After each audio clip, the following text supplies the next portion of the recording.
تو ڈاکٹر صاحب ہم آج کے خواب کی طرف بڑھتے ہیں جو ہمیں پتوکی سے سلمان اعجاز صاحب نے بھیجا. وہ کہتے ہیں کہ اگر خواب میں اپنے فوت شدگان ماں باپ کو خوشی یا غمی میں دیکھ لیں تو کہ یہ کس بات کی علامت ہے؟ دیکھیں، موت تو ایک اٹل حقیقت ہے. کل نفس ذائقۃ الموت، ہر ایک نے موت کا ذائقہ لینا ہے.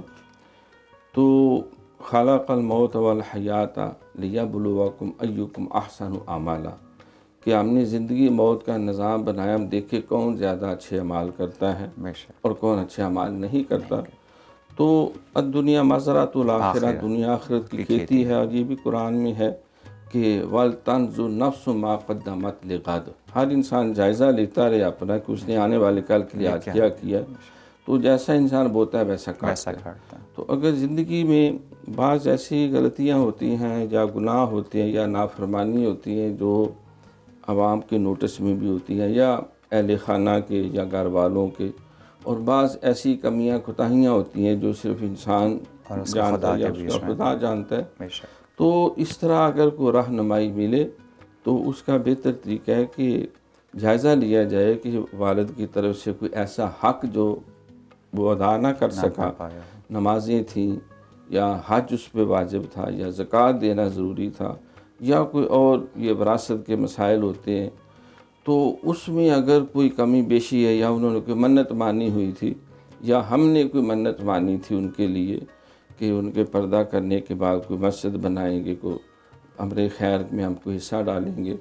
تو یہ ایک قسم کی رہنمائی ہے کہ ان کے لیے استغفار بھی کریں.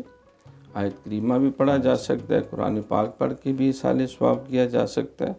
کوئی مسجد مدرسہ جس سے مخلوق کو اور دین کو فائدہ پہنچتا ہو تو اس کو صدقہ جاریہ بھی بنایا جا سکتا ہے. پھر اس میں یہ بھی ایک رہنمائی ہوتی ہے اولاد کے لیے کہ دیکھو آپ کے ماں باپ ہیں، آپ کے لیے وہ جنت ہے، ماں کے قدموں تلے جنت، باپ کا چہرہ جنت کا دروازہ ہے. تو اگر اعمال صالحہ کے حوالے سے کوئی کمیاں کوتاہیاں ہیں تو ان سے بھی اللہ مواخذہ کرتا ہے، حساب کتاب لیتا ہے. لہذا ہم بھی محتاط ہوں اور اپنا محاسبہ کریں، اپنے معاملات کو اللہ رسول کے بتائے ہوئے طریقے کے مطابق چلانے کی کوشش کریں.